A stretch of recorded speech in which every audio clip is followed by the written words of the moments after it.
આવા લોકોની રાત સુવામાં જાય છે અથવા સ્ત્રીઓની સંગતિમાં વીતે છે, અને દિવસ દિવાચ અર્થે હયા રાજન, અને દિવસ પૈસાની હાય હાય કરવામાં વ્યતીત થઈ જાય છે.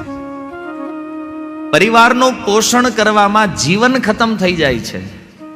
અને આવું જે જીવન જીવે છે ને, ભાગવત દ્વારા આની સૌથી મોટી નિંદા કરવામાં આવી છે. આ મનુષ્ય છે જ નહીં, આ પશુ છે. આહાર નિદ્રા ભય મૈથુનમ ચ સામાન્ય એતત પશુ ભીર્નરાણામ.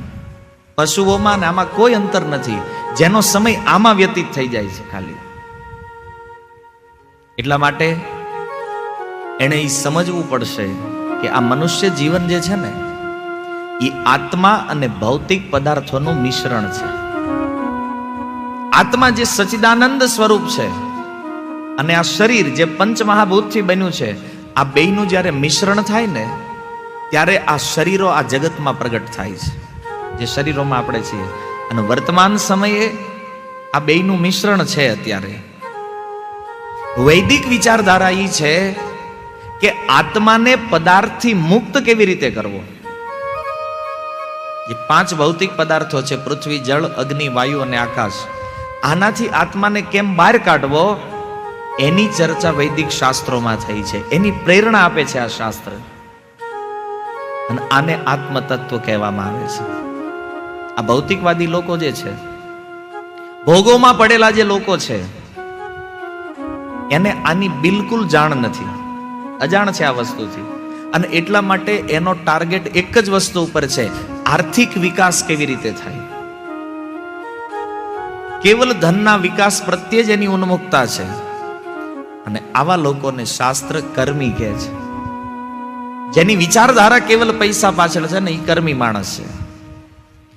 અને આવા કર્મીઓ જે છે ને, એને ભોગ કરવાની થોડીક છૂટ આપવામાં આવી છે પુરાણોની અંદર. કે થોડા એવા ભોગો કરે તો ઠીક છે, કારણ કે આત્મ સાક્ષાત્કાર તો એને કરવો નથી, તો એ કરશે શું બીજું ભોગ. પણ જે જ્ઞાની છે, જે યોગી છે, અને જે ભગવાનના ભક્ત છે, એણે સ્ત્રીઓના સંગનો બિલકુલ નિષેધ કરવામાં આવ્યો છે. અને ક્યારેય સ્ત્રીઓની સંગતિમાં ન પડવું જોઈએ. કારણ કે કર્મીઓને તો આત્મજ્ઞાન નથી, એટલે એનું તો જીવન કોઈ આધ્યાત્મિક લાભ વગર વીતી જાય. પણ આવા જે કર્મીઓ છે, એ સમજતા નથી કે આ મનુષ્ય જીવન મળ્યું છે ને, આ કેટલું મોટું વરદાન છે ભગવાનનું. એને ખબર નથી કે આ મનુષ્ય જીવન કેટલું દુર્લભ છે. ફાલતુમાં વેસ્ટ કરી નાખે છે. તમે સાંભળ્યું છે ને, 84 લાખ પ્રકારના શરીરો હોય છે, અને 84 લાખ શરીરોમાંથી એક વાર ચાન્સ મળે છે આ મનુષ્ય બનવાનો. હવે એક વાર મનુષ્ય બનવાનો ચાન્સ મળે, 84 લાખ શરીરો પાર કરીને, તો ઉપનિષદો એવું કહે છે કે મિનિમમ પૃથ્વી ઉપર 2 કરોડ કે 2.25 કરોડ વર્ષ લાગે આ મનુષ્ય જીવન પ્રાપ્ત કરવાનું. 2.25 કરોડ વર્ષે જે જીવન પ્રાપ્ત થાય, જેનો વારો આવે, અને એને આમ ખાવા પીવા ઊંઘવામાં બગાડી નાખો, આ કોઈ બુદ્ધિમાનીનું કામ છે? પણ કર્મીઓનું જીવન આમાં જ વ્યતીત છે. અને કેટલા ઊંડા ફસાયેલા છે. ગૃહસ્થ જીવનની નાની નાની વાતોને છોડી નથી શકતા. નાની નાની વાતોમાં કુટુંબોમાં ઝઘડાઓ થાય છે, પરિવારોમાં લડાઈઓ થાય છે, અને એકબીજાની ઈર્ષા કરવામાં, એકબીજાનો દ્વેષ કરવામાં આખું જીવન વિતાવી દે છે. આત્મતત્વનું જ્ઞાન નથી. એટલા માટે સુખદેવજી કહે છે, હંમેશા પોતાના શરીર, બાળક અને પત્નીમાં એ વ્યક્તિ એટલો આસક્ત રહે છે કે કાળ રાત દિવસ એનો કોળિયો કરી રહ્યો છે, પણ એને ખબર જ નથી કે કાળ મને ગળે છે. આ કાળરૂપી જે સર્પ છે, એ ક્ષણે ક્ષણે મને ગળી રહ્યો છે. કે છે પશ્યનપી ન પશ્યતી, જાણવા છતાં, જોવા છતાં પોતાના મૃત્યુને જોવા નથી માંગતો. બધું જોવે છે કે આ દુનિયામાં કેટલા લોકો મરી રહ્યા છે, કેટલા લોકો નવા જન્મી રહ્યા છે, પોતાની નજર સામે આ વસ્તુને જોવા છતાં એ વ્યક્તિ પોતાના મૃત્યુને જોવાનો પ્રયાસ નથી કરતો. એટલા માટે મહાભારતમાં જ્યારે યક્ષ યુધિષ્ઠિર મહારાજને પૂછ્યું, કિમ આશ્ચર્યમ, આ જગતમાં સૌથી મોટું આશ્ચર્ય શું છે? ત્યારે યુધિષ્ઠિર મહારાજ કહે છે, અહની અહની ભૂતાની ગચ્છન્તિ યમાલયમ. આ સંસારમાં એક પછી એક જીવ યમરાજના ઘરે જઈ રહ્યા છે, અને પાછળ જેના સંબંધીઓ છે પોતાના હાથે એના શરીરને આગ દે છે, અને છતાંય આગ દેવા વાળા વ્યક્તિઓ એમ માને છે કે હું મરવાનો નથી. સૌથી મોટું આશ્ચર્ય છે મહાભારત અનુસાર. આ સંસારની અંદર હરેક વ્યક્તિ સંઘર્ષ કરે છે.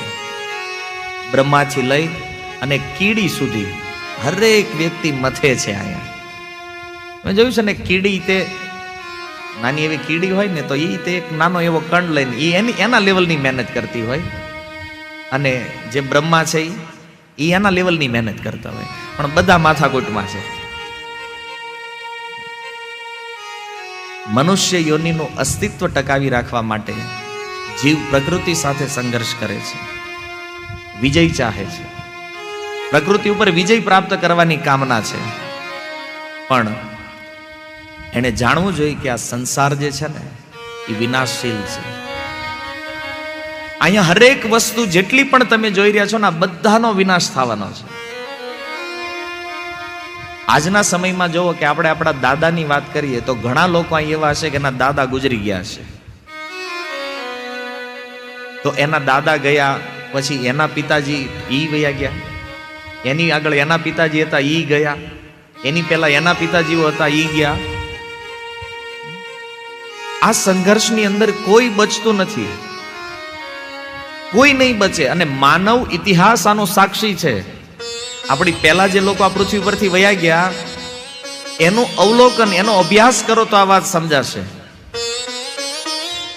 કે આ સંસાર જે છે ને, અહીંનું જે અસ્તિત્વ છે ને એ એક સપના જેવું છે. જેમ આખી રાતની નિદ્રામાં 5 મિનિટનું સ્વપ્ન હોય, એમ અનંત સમયની જે આત્માની યાત્રા છે ને, એનો આ 50 કે 60 વર્ષનું એક સ્ટેશન લીધું છે આપણે આ પૃથ્વી ઉપર. અનંત શરીરોની યાત્રામાં 50-60 વર્ષ આપણે અહીં રહેશું, ખાશું પીશું, મજા કરશું, બુદ્ધિ હશે તો ભગવાનની ભક્તિ કરશું, નગર ડફોળોની જેમ મરી અને જીવન પૂરું કરશું.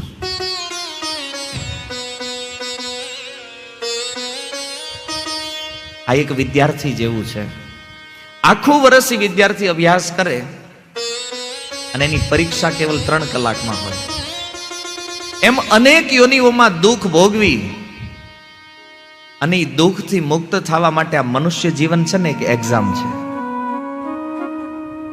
આ એક્ઝામને જો પાસ કરી તો આ પ્રવાહ બંધ થઈ જાય, પણ જો આને પાસ ન કરી શક્યા તો પછી પુનરપી જનનમ પુનરપી મરણમ પુનરપી જનની જઠરે શયનમ. વારંવારી માતાઓના ગર્ભમાં આવવું પડશે. તો ઘણા લોકોના મનમાં થાય કે ભાઈ જન્મ લેવો એમાં હું લઈ લેશું, આખા ગામમાં એટલા બધા જન્મે છે. ગીતામાં ભગવાન કહે છે, જન્મ મૃત્યુ જરા વ્યાધિ દુઃખ દોષાનું દર્શનમ. હે અર્જુન, જન્મ જે છે ને ઈ તે દુઃખ છે. જન્મને ભગવાને દુઃખની કેટેગરીમાં મૂક્યો છે. અને મૂકવાનું કારણ શું છે? ગરુડ પુરાણ કહે છે કે ઓરિજિનલ નરકલોકમાં જેટલું દુઃખ છે અસલી નરકલોકની અંદર, એની કરતા 100 ગણું દુઃખ માતાના ગર્ભમાં અનુભૂતિ થાય છે હરેક જીવને. અસલી નરકલોક કરતા 100 ગણું. અને ઈ ભોગવીને આપણે અહીં બેઠા છીએ, પણ વિસ્મૃતિ યાદ નથી, એટલા માટે ખાવા પીવામાં એમાં લાગી ગયા.